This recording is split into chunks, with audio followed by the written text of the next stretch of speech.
40,000 Canadians are incarcerated right now. The system counts on your silence. I am the wire. She was 19 years old. She had grown up in a community where the nearest hospital was a 4-hour drive away, where the school had no running water for 3 years, where her grandfather had been taken from his family as a child and sent to a residential school he never fully came home from, even after he physically returned. She made a mistake at 19, the kind of mistake that in other communities, in other postal codes, might have resulted in a fine, a warning, or a referral to a community program. She received a federal sentence. Inside the institution, she was placed in a unit where she knew nobody. Her community was 2,000 kilometers away. Her family could not afford to visit. She had no elder access for the first 4 months. The programming available to her was designed for a population that did not share her history, her culture, or her understanding of what healing actually means. She is not alone. She is one of tens of thousands. And there is a law, a specific law, that was supposed to prevent exactly this. A law passed over 30 years ago, a law that has never fully been followed. Tonight we go inside the most devastating failure in the Canadian correctional system, the overrepresentation of Indigenous people behind bars, what the law says, what the numbers show, and why after 3 decades nothing has fundamentally changed. Before we get to the law, the numbers. Indigenous people represent approximately 5% of Canada's total population. They represent over 32% of the federal prison population. For Indigenous women, the situation is even more alarming. They now represent over 50% of women in federal custody in Canada. Let that land for a moment. 1 in 2 women in a Canadian federal prison is Indigenous. In a country where Indigenous people are 5% of the population, the Office of the Correctional Investigator has called this a national crisis. The United Nations has raised concerns. Parliamentary committees have studied it. Reports have been written, recommendations have been made, and the numbers have continued to climb. This did not happen by accident. It happened because of history, because of policy, because of a correctional system that was designed without Indigenous people in mind and has never been fundamentally redesigned to include them. I found it in sections 81 to 84 of the Corrections and Conditional Release Act. Section 81 allows the minister to enter into agreements with Indigenous communities for Indigenous offenders to serve their sentences within their own communities under the care of an elder or community organization. This is called a Section 81 agreement. It recognizes that for many Indigenous people, healing happens in community, not in a concrete cell 2,000 kilometers from home. Section 82 requires the correctional service to provide programs that are responsive to the spiritual and cultural needs of Indigenous offenders, not optional programs, required programs. Section 84 allows Indigenous communities to be involved in preparing a parole plan for an Indigenous offender returning to that community, a genuine partnership between the institution and the community in the reintegration process. And above all of this sit the Gladue Principles, established by the Supreme Court of Canada in the 1999 case R versus Gladue. The Supreme Court ruled that courts and correctional institutions must take into account the unique systemic and background factors that have contributed to bringing an Indigenous person into the criminal justice system. The intergenerational trauma of residential schools, the destruction of Indigenous family structures, the impact of colonization on communities. These are not excuses. They are legally recognized realities that the system must account for. These are not suggestions buried in a footnote. They are legal obligations that have been confirmed by the highest court in this country. So why are the numbers still climbing? Section 81 agreements exist, but there are not nearly enough of them. The Correctional Service of Canada has been criticized repeatedly by the Office of the Correctional Investigator for the slow pace of Section 81 implementation. Many Indigenous offenders who qualify for community placement cannot access it because the agreements do not exist in their region or the capacity does not exist in the community. Cultural and spiritual programming, legally required under Section 82, is inconsistently available across institutions. Elder access varies dramatically depending on which institution a person is held in. Some institutions have strong elder programs, others have waiting lists, others have almost nothing.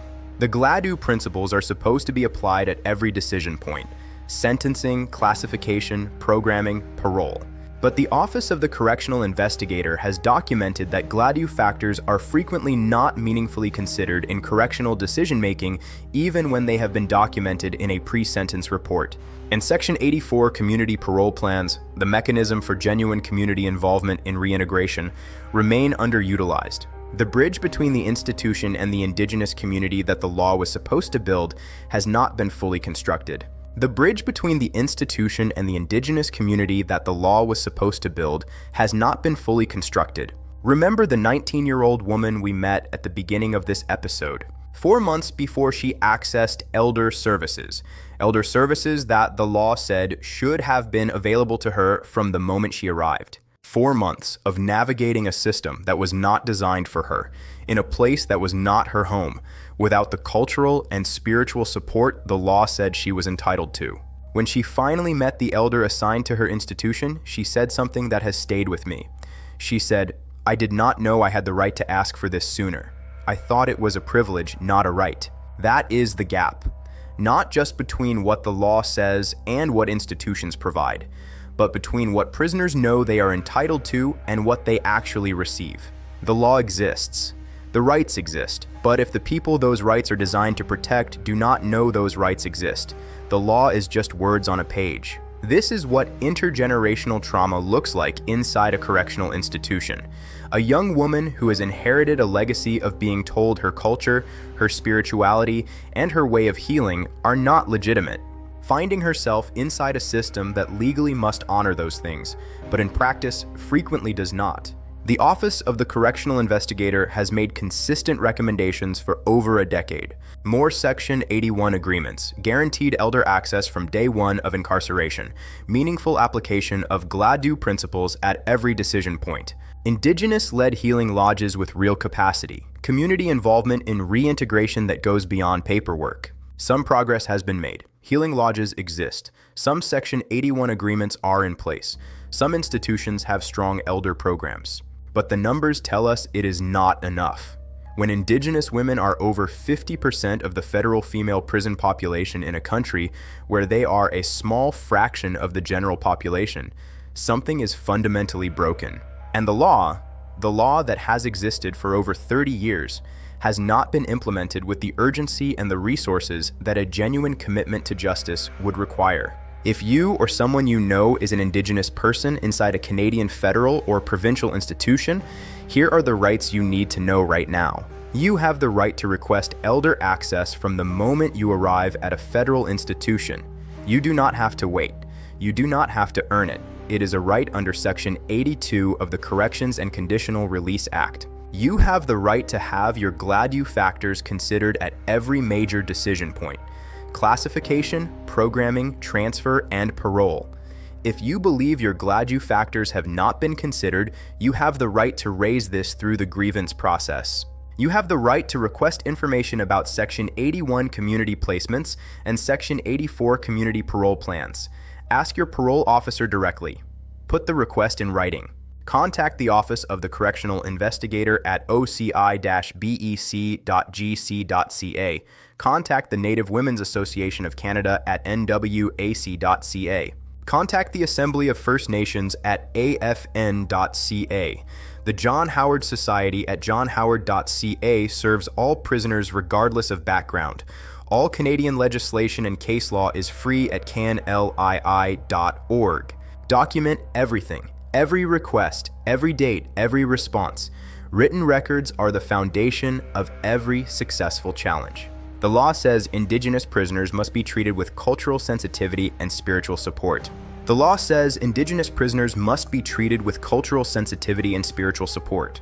The law says their unique background must be considered. The law says communities must be involved in their healing and reintegration. The law has said this for over 30 years. And 1 in 2 women in a Canadian federal prison is still Indigenous. That is not a policy failure. That is a moral failure with a legal face. And it will continue until the people inside those walls know their rights, and the people outside those walls demand they be honored. She was 19 years old. She had rights. She did not know it. Now you do. Subscribe to Behind the Wire so you do not miss Episode 5, Involuntary Transfers. Moved overnight with no explanation, no warning, no appeal. we look at exactly what the law requires before a transfer can happen, and why those requirements are almost never met. 40,000 Canadians are incarcerated right now. The system counts on your silence. I am the wire, and this is Behind the Wire.